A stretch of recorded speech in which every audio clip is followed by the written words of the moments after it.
श्री गजानन विजय ग्रंथ अध्याय 14. श्री गणेशाय नमः. हे कौसल्यात्मज रामराया, हे रघुकुलभूषणा करुणालया, सीतापते करादया, आता या लेकरासी त्राटिका अथवा उद्धरली, अहिल्याशिया सजीव केली, शबरीची पुरविली इच्छा तू दाशरथे. भक्तरक्षणा कारण सोडिले नृपसिंहासन, वानर केलेसे बलवान केवळ आपुल्या कृपेने. शिया तरल्या सागरी तुझ्या नामे रावणारी, बसविलास गादीवरी भक्त आपुला बिभीषण. जो जो आला शरणपदा, तुझ्या की हे आनंद कंदा, दैन्य दुःख आपदा त्याच्या त्वा वारिल्यास. हे मनी आणावे दास गणूस सांभाळावे, बालकाने धावावे जननी वीण कोणाकडे. तू जननी जनिता सद्गुरू, तू भक्तांना कल्पतरू, भवनदीचे भव्य तारू, तूच की रे रामराया. एक खेरडे गावचा रहिवासी, मेहकर तालुक्याचा बंडू तात्या नावाचा ब्राह्मण होता विबुध हो. हा बंडू तात्या ब्राह्मण सदाचार संपन्न, उदार होते त्याचे मन, गृहस्थाश्रम चालवी. श्रोते या प्रपंचात संकटे येती अतोनात, परी नाही पहा सुटत लोभ त्याचा मानवा. या बंडू तात्या घरी पाहुणे येती वरच्यावरी, तो अवघ्यांची साच करी, सरबराई निजांगे. ऐसा क्रम चालला, संचय अवघा संपला, आली पाळी विचाराला कर्ज काढणे साहूचे. घरदार पडले गहाण, अगणित झाले तयारुण, लोकांप्रती दावण्या वदन लाज वाटू लागली.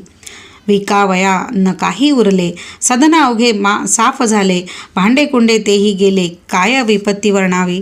तगा ते करीती सावकार, शिपाई धाडून वरच्यावर, भागण्यावसी 2 प्रहर अडचण पडू लागली. कांता बोले टाकून, मुले करीती अपमान, पत गेली उडून, उसने न कोणी देती हो. ऐशा तापला जीव द्याया तयार झाला, पैसा संपता प्रपंचाला काही नसे किंमत. जे सुखाचे वाटे स्थान, तेच दुःखाचे निकेतन, संपून गेल्यावरी धन, सहज होते न्याय हा. बंडू तात्या विचार करी, जीव कोठे देऊ तरी, अफू खाऊन मरू जरी, तरी ती घ्याया पैसा नसे. जरी जाऊन विहिरीवरी, जीव हा मी देऊ तरी, तितक्यात कोणी येऊन वरी, जरी मला काढल्यास. जीव ही ना जाईल, उलटी फजिती होईल, सरकार शिक्षा देईल. आत्महत्यारा म्हणून मला, यापेक्षा हिमालयात जावे वाटे जीव द्याया, आत्महत्येचा ते ठाया, दोषही ना लागेल. ऐसा करुणी विचार पडला घराच्या बाहेर. अखेरचा तो नमस्कार केला त्याने प्रपंचाला. एक लंगोटी घातली, राख अंगाला आविली, तयाने ही युक्ती केली, ओळख आपुली बुजवावया. श्रोते अब्रुदारासी, जननींदेचे मानसी, भय वाटे अहर्निशी, हे सकळासी ठाऊक. बंडू तात्या म्हणे मनी, हे दीनदयाळ चक्रपाणी, अवकृपा मजला गोनी कार्य ऐसी केलीस. तुझ्यावरी विश्वास माझा पूर्ण होता अधोक्षजा, तू रंकांचा करीसी राजा, ऐसे ऐकिले पुराणी. ते सर्व खोटे झाले प्रत्ययासी माझ्या आले, व्यर्थ कवींनी रंगविले चरित्र तुझे नारायणा.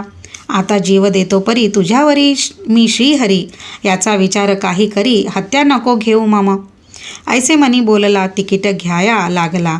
तो एक भेटला विप्र त्यासी स्टेशनात, आत्ताच हरिद्वाराचे तिकीट नको घेऊ उसाचे, घेऊन दर्शन संतांचे मग जावे हरिद्वारा. आपल्या वराड प्रांतात श्री गजानन महासंत आहेत अवतरले सांप्रत, त्यांच्या दर्शना जाय तू. संत दर्शन आजवरी, वायान गेले भूमीवरी, उगीच त्रासून अंतरी, भलते काही करू नको.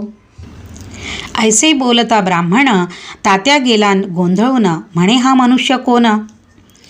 अवचित मसी भेटला, किंवा याने ओळखिले मी बंडू तात्या म्हणून भले. काही न माझा तर्क चाले, पुसू तरी याते कसा.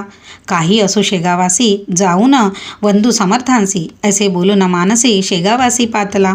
दर्शन गेला ब्राह्मण, तो महाराज बदले हसून, कारे देशी जाऊन प्राण, हिमालयासी बंडू तात्या. अरे आत्महत्या करू नये, हताश कदापि होऊ नये, प्रयत्न करण्यास चुकू नये, साध्य वस्तू साधण्यास. आता जरी दिलास प्राण प्रपंचाशी त्रासून, तरी येशील घेऊन जन्म पुन्हा ते भोगावया. नको जाऊ हिमालया, गंगे माझी प्राणदया, द्याया, परत आपुल्या घरी जाया, वेळ वेड्या करू नको. तिकीट घेता जो भेटला, स्टेशनावरी ब्राह्मण तुला, ओळखिले का सांग त्याला, तो कोण होता ते हे काही. जा आता घरी परत, राहू नको लवही येत. बापा तुझ्या मळ्यात आहे एक म्हसोबा, त्या म्हसोबाच्या पूर्वेसी बाभुळीच्या झाडापाशी खोदून पहा मेदिनेसी 2 प्रहर रात्रीला. काम जमीन खोदण्याचे तूच एकटा करीसाचे, खाली 3 फुटांचे द्रव्य तुझला सापडेल, त्यातून थोडे कर्जदारा देऊनी ऋणमुक्त होई खरा. नको जाडू सोडूस बायका पोरा, उसने वैराग्य वाहू नको. ऐसे बोलता गजानन आनंदला तो ब्राह्मण आला खेरड्याचं परतून, राख पुसून अंगाची. रात्रीची या वेळेला मळ्यात म्हसोबापाशी आला, बाभुळी खाली लागला जमीन खोदाया कारण. तो 3 फुटांवर लागली श्रोते घागर, एक तांब्याची साचार वेळणी होती जिच्या मुखा. त्या तांब्याच्या घागरीत मोहरा सोन्याच्या 4 शत पडल्या त्याच्या दृष्टीप्रत. मग काय विचारता, करी घागर घेऊन या, लागला तेथेच नाचावया, जय जय गजानन गुरुराया. ऐसे मुखे बोलून त्याच द्रव्य करून फेडिले त्याने अवघे ऋण. मळा होता पडला गहाण, तोही आणीला सोडवूनी. घडी बसली प्रपंचाची, ही गजानन कृपेने साची. वृत्ती बंडू तात्याची गेली अति आनंदुना, जेवी मृत्यूची घटका भरता अमृत कलश यावा हाता. वा सागरा माझी बुडता, तारू दृष्टीस पडावे. बंडू तात्याचं तैसे झाले, दुःखांचे ते दिवस सरले. मग त्याने पुढे केले येणे पहा शेगावा. दान धर्म तेथे केला मोठ्या प्रमाणा माझी भला. गजाननाच्या पदी झाला लीन अनन्य भावाने. तई महाराज वदले त्यासी, आम्हास कारे वंदिसी. ज्याने दिला आहे तुसी द्रव्य घट, तो वंदितया. आता तरी येथून खर्च करावा सांभाळून, उगे न करे उधळेपण, त्यास नसे सार काही. जनसुखाची सोबती, निर्वाणीचा श्रीपती, त्याची सदैव करी भक्ती, तो न उपेक्षी कदा तुला. ऐसा उपदेश ऐकिला, समर्थासी वंदून भला. बंडू तात्या गावास गेला आपल्या अति आनंदे. एकेकाली सोमवती पर्व आले निश्चिती, जी का अमावस्या येती, सोमवारी ती सोमवती हो. या सोमवतीचे महिमान पुराणात केले कथन. या दिवशी नर्मदा स्नान अवश्य म्हणती करावे. म्हणून शेगावची मंडळी नर्मदेस जाया तयार झाली. तयारी त्यांनी अवघी केली, पडशा वगैरे भरून. मार्तंड पाटील, बंकटलाल, मारुती चंद्रभान, बजरंगलाल यांनी केला एकमेळ ओंकारेश्वरी जाण्याचा.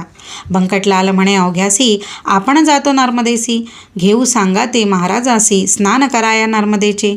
चौघे मठामाजी आले, समर्था विनवू लागले, ओंकारेश्वरी गुरु मावले, चला आमुच्या समवेत. तुम्ही असल्याबरोबर काळाचाही नाही दर, घाला आम्हास पायावर त्या ओंकारेश्वराच्या. हा अधिकार मातेविना नाही पहा इतरांना, आमची विनंती हीच चरणा, न्यावे आम्हा नर्मदेसी.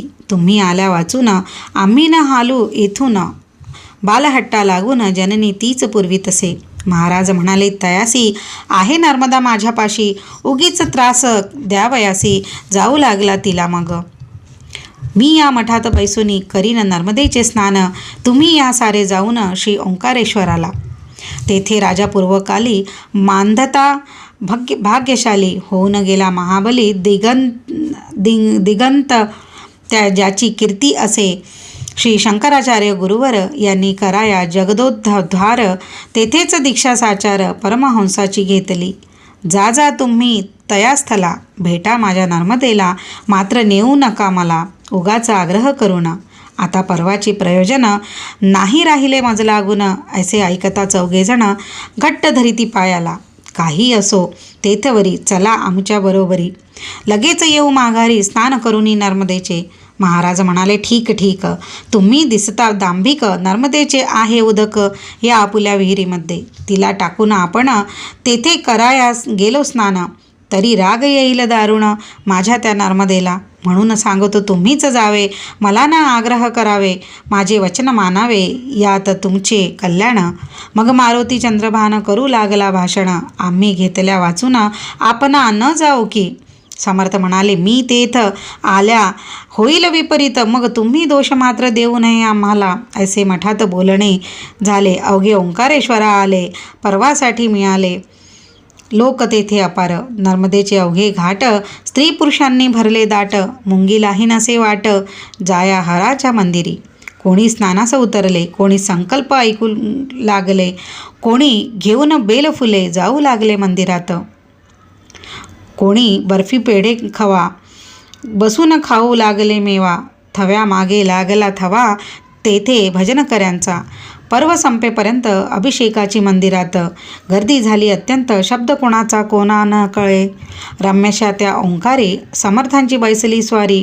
पद्मासन घालुनी काठावरी त्या महानदी नर्मदेच्या. चौघे दर्शन घेऊन आले, समर्था विनवू लागले. आता पहा पायीचे सोडिले जाणे सडकेने आपणा.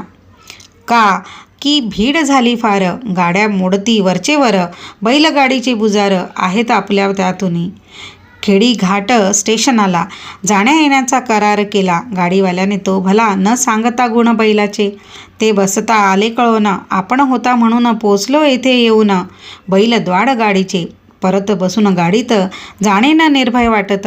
म्हणून या नावेत बसून जाऊ स्टेशनाला. गर्दी झाली रस्त्यांनी, नदीतून जाऊ शांतपणे. ऐसेच केले कित्येकाने, त्या पहा नावा चालल्यात. तुम्हास वाटेल तेच करा, आम्हा नकाही विचारा. मी वचनात गुंतलो खरा, तुम्ही बसाल तेथे येऊ. ऐसे समर्थ बोलले, त्यांच्या सवे नावेत बैसले. नदीतून जाऊ लागले खेडी घाट स्टेशनाला. तो नदीत मध्यंतरी नाव आदळली खडकावरी. फळी फुटून गेली सारी, तिच्या बुडाची एक हो. छिद्र पडले आर पार, येऊ लागले आत नीर. नावाड्याने सत्वर नदीत उड्या टाकिल्या. परी महाराज निर्धास्त होते, गिणगिण गणात बोते. ऐसे भजन मुखाते चालले होते अखंड. मार्तंड बजरंग मारुती घाबरून गेले अति. उडू लागली धडाधड छाती, बंकटलालाची विबुध हो. चौघे समर्था बोलले, आम्ही अपराधी आहो भले, आम्ही न तुमचे ऐकले. शेगावात दयाळा त्याचे दिले आम्हा फळ. तुम्ही आज तात्काळ नर्मदाच झाली काळ, आम्हा लागी बुडवावया. गुरुराया आपुली वाणी वेदतुल्य, मानू येथुनी वाचवा या संकटातून. शेगाव दृष्टी पडू द्या, ऐसे जो ते बोलतात. तो निम्म्यावरी पाण्यात नाव बुडाली लोटत लोटत एक फर्लांग गेली हो. काठी लोक बोलती ऐसे, मेली ही 5 माणसे, आता यांचा भरवसा नसे. अथांग पाणी नर्मदेला. तई म्हणाले महाराज गजानन, नका होऊ हैराण, तुमच्या जीवा लागून धक्का न लावी नर्मदा. ऐसे म्हणून स्तवन केले नर्मदेचे त्यांनी भले. हे चौघे बैसले हात जोडून नावेत. नर्मदे मंगले देवी, रेवे अशुभ नाशिनी. म्हणतो क्षमा करी यांचा, दयाळू होऊन मनी. ऐसे स्तवन चालले, तो आतील पाणी निघून गेले. नर्मदेने लाविले आपुल्या करास त्या छिद्रा. नाव श्रोते पहिल्या परी, आली जलाची यावरी. त्या नावेच्या बरोबरी होती प्रत्यक्ष नर्मदा. कोळीनीचा धरिला वेश, मस्तकावरी कुरळ केश. भिजविले जियेच्या वस्त्रात कमरेपर्यंत जलाने. नौका काठास लागली, अवघ्यांनी ती पाहिली. आश्चर्यचकित मुद्रा केली, पाहून तळाच्या छिद्राला. ही बाई होती म्हणून आमचे हे वाचले प्राण. बाई आपण कोठील कोण, हे काही सांगा हो. थोडा वस्त्र भिजलेले आम्ही नवे देतो भले. तई नर्मदेने पहा केले अशा रीतीने भाषण. मी ओंकार कोळ्याची कन्यका, माझे नाव नर्मदा ऐका. आम्हा परिपाठ आहे देखा, ओले वस्त्र नेसण्याचा. मी ओलीच राहते निरंतर, माझे रूप आहे नीर. ऐसे बोलून नमस्कार करून गेली गजानना. क्षणा माझी नाहीशी झाली ती नर्मदेसी. वीज चमकून आकाशी, घनी जैसी लीन होते तो पाहता प्रकार. चौघे आनंदले फार, कळला स्वामींचा अधिकार. नर्मदा आली दर्शना, बंकट विचारी खोदून. समर्था ही स्त्री कोण, ते सांगावे फोडून. गुप्त काही ठेवू नका, तई महाराज बदले तत्वता. तुम्ही जे का विचारिता तो कथिला आहे गाथा. नर्मदेने तुम्हास कोळी जो का हो ओंकार, तोच हा ओंकारेश्वर. माझेच रूप आहे नीर. ऐसे नर्मदा बदली ना, अरे ती प्रत्यक्ष नर्मदा. संशय तेथे न घ्यावा कदा, संकटा माझी देते सदा. हात ती आपल्या भक्ताते, म्हणून तिचा जय जयकार करा मोठ्याने एकवार. जय जय नर्मदे निरंतर, ऐसेच रक्षण अंबे करी. ऐसे ऐकता वचन बंकटलालादी चौघे जाण. समर्थांची दिव्य चरण वंदू लागले क्षणाक्षणा. परत आले शेगावात, त्यांना हीच मात. होऊन या हर्षभरीत सांगू लागले विबुध हो. सदाशिव रंगनाथ वानवळे एका गृहस्थ समवेत भले. शेगावात येथे झाले महाराजांच्या दर्शना. या सदाशिवा कारण टोपण नाव तात्या जाण. हे माधवनाथाचे छात्रगण चित्रकूटाच्या होते हो. या माधवनाथाप्रत योगांगे होती अवगत. ज्यांचा शिष्यगण माळव्यात आहे मोठ्या प्रमाणे. सदाशिव आले शेगावाला. जेव्हा श्रींच्या दर्शनाला तेव्हा महाराज भोजनाला बसले होते मठात. सदाशिवाशी पाहून माधवाची झाली आठवण गजानना कारण. संत संता जाणती वानवळे येताक्षणी. महाराज बोलले मोठ्यांनी, अरे नाथाच्या शिष्या लागोनी बसवा आणून माझ्या पुढे.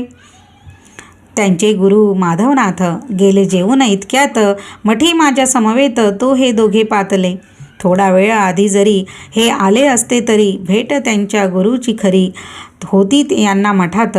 आता हे मागून आले. गुरु त्यांचे निघून गेले विडा न घेता भले. त्याची करू पूर्तता वानवळ्याची आलिंगन देते झाले दयाघन. पोरे बंधूंची म्हणून ऐसा तो संत प्रेमा. रीतीप्रमाणे सत्कार केला वानवळ्याचा शेगावाला. जाताना त्या निरोप दिला समर्थांनी येणे रीती. तुम्ही माधवनाथाला असेच जा भेटण्याला. त्यांचा येथे राहिला विडा तो त्या द्यावयाचा. मी म्हणतो तेच सांगा पदरचे न घाला बघा. आमच्या वाक्या माझी उगा फरक तुम्ही करू नये. म्हणा साथे भोजन हुआ. बिडा तुम्हारा यही रहा. तो आम्ही आणीला पहा नाथा तुम्हा द्यावयास. हे सारे बोलणे ऐकले त्या वानवळ्याने. घेऊन विड्याची 2 पाने गमन करिता जाहला. माधवनाथा हकीकत त्याने कथिली इत्यंभूत. महाराज आपण शेगावात आला होता का ते दिनी. गजानन जे बोलले तैसेच आहे झाले. भोजनासमयी त्यांनी केले स्मरण माझे तीच भेट. ऐशा रीती एकमेका आम्ही भेटतो सदैव देखा. येथे शंका घेऊ नका स्मरण तीच भेट होय. त्यांचा माझा एक प्राण शरीरेही मात्र भिन्न भिन्न. हे आहे खोल ज्ञान ते न इतक्यात कळे तुम्हा. बरे झाले आणीला आमचा विडा तुम्ही भला. जो होता राहिला शेगावी शिष्य हो. पाने देता वानवळ्यांनी ती भक्षिली नाथांनी. खलबत्त्यात कुटुनी थोडा प्रसाद दिला त्याला. संत भेटी होती कैसी हे चांगदेव 65सी. सांगते झाले ज्ञानराशी श्री ज्ञानेश्वर महाराज. ती 65 मणी आणा म्हणजे या कळातील खुणा. स्वानुभावाच्या ठाई जाणा वावन तर्का कारणे. योगी वाटेल तेथोनी भेटे एकमेका लागोनी. भेट ठाईच बैसोनी होते त्यांचे कौतुक हे. शेख मोहम्मद श्री गोंद्यात तुकाराम होते देहूत. आग लागता मंडपाप्रत देहू माझी कीर्तनाच्या. ती शेख मोहम्मदांनी विजविली श्री गोंद्यात बैसुनी. हे महिपतींनी लिहूनी ठेविले भक्ती विजयात. जाऊन हळी खेड्यात विहिरीत बुडता पाटील सूत. वाचविले देऊन हात महाराज माणिक प्रभूंनी. खरा योगी असल्याविना ऐसे कौतुक होईना. हे न साधे दांभिकांना त्यांनी गप्पाच माराव्या. योग अवघ्यात बलवत्तर त्याची न ये कोणासर. करणे असल्या राष्ट्रोद्धार त्याचा अवलंब करा हो. श्री दास गणू विरचित हा श्री गजानन विजय नामे ग्रंथ ऐकोत सदा प्रेमळ भक्त. निष्ठा ठेवून ग्रंथावरी. शुभम भवतु श्री हरिहरार्पणमस्तु. इति श्री गजानन विजय ग्रंथस्य 14 समाप्तः.